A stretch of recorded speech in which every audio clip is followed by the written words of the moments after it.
1.5 লক্ষ টাকা চাঁদা দেওয়া হয়নি, তাই প্রায় 2 মাস ধরে 30টা মাহিন্দ্র চলাচল বন্ধ আছে।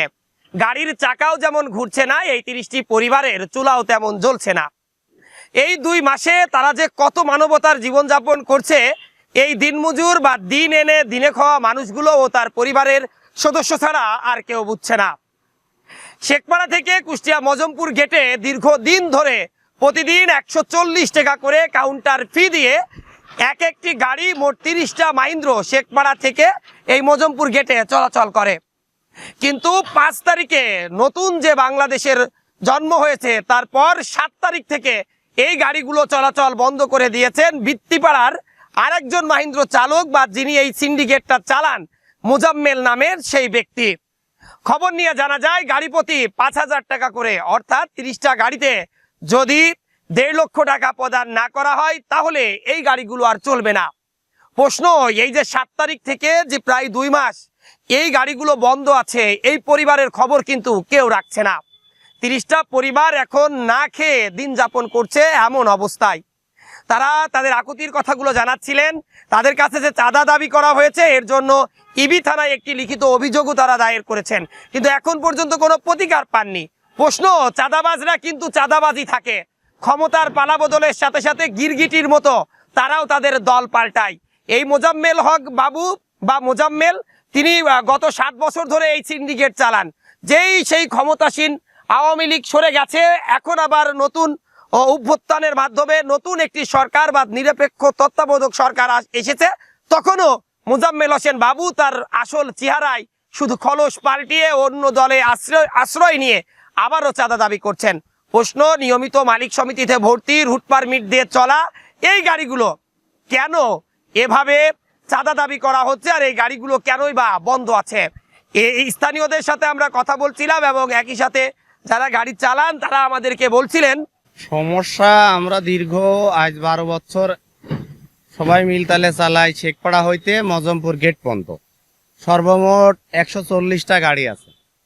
এখন সরকার পরিবর্তন হওয়ার সাথে সাথে গত 7 তারিখ থেকে আমাদের গাড়ি ওই বৃত্তিপাড়া স্ট্যান্ডে মোজাম্মেলের নেতৃত্বে 5-7 জন লোক আইসে ওরা বলছে যে তোমাদের গাড়ি আর চলবে না। কেন চলবে না? এতদিন চলছি, সবাই তো এক সমিতি ভর্তি, তা এখন চলবে না। এরা করছে যে তোমাদের জেলায় তোমরা চলবা, আমাদের জেলায় আমরা। তা আমি সরকারি রুট সবারই অধিকার আছে, সবাই চলবে, গভর্নমেন্টের রুট। তো উনি কে? উনি এরকমের জেলা ভাগ করে দিয়েছে, উনি কি ডিসি সাহেব হইলেন নাকি? তা এখন তো আমরা আজ দীর্ঘ 2 মাস কঠিন সমস্যায় আছি। মানে কি বলবো, আমার বৃদ্ধ বাবা আছে বিছানায়, তার একটা ওষুধ কিনে দেওয়ার মতো ক্ষমতা আমাদের নাই। আমাদের ফ্যামিলির সামনে 2 কেজি চাল নিয়ে যাব, ডাল নিয়ে যাব, সেটাও আমাদের পরিবেশ নাই। আমরা এই সব মিলে কঠিন মানবতার জীবন যাপন করছি।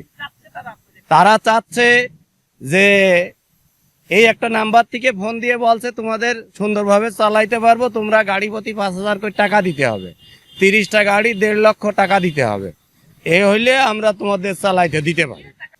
গাড়ি চালাতে ধরেন যে শেখপাড়াতে যখন যাই, মোজাম্মেল আর এই যে জুয়েল গাড়ি ঘুরেও তুই ঝিনেদার গাড়ি এদিকে আর আসবি না, তাকে গাড়িতে নামাই নিয়ে মারামারি বকাবকি করে আমার মনে করেন যাইতে খেদা যেত।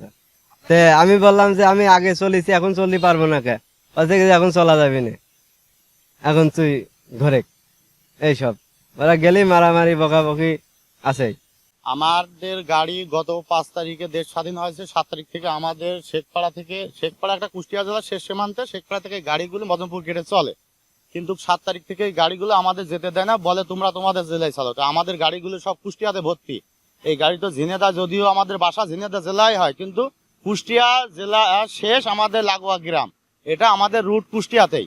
এখন আমাদের যদি তারা ভর্তি হয়ে, তারাও করছে যে সমিতিতে, আমরাও সেই সমিতিতে ভর্তি, তাহলে আমাদের অপরাধটা কি আমরা চলতে পারবো না? এবং আমাদের চলার জন্য তারা গাড়ি প্রতি 5,000 টাকা, অর্থাৎ 30টা গাড়িতে 1.5 লক্ষ টাকা চাঁদা দাবি করছে। এই বিষয়ে আমি ইবি থানায় একটা অভিযোগও দায়ের করেছি, কিন্তু এখন তাদের ইস্যু হচ্ছে টাকা না দেওয়ার কারণে বলছে যে তোমাদের জেলায় তোমরা চলো, আমাদের জেলার ভিতরে আসবা না। এই হচ্ছে আমাদের সমস্যা।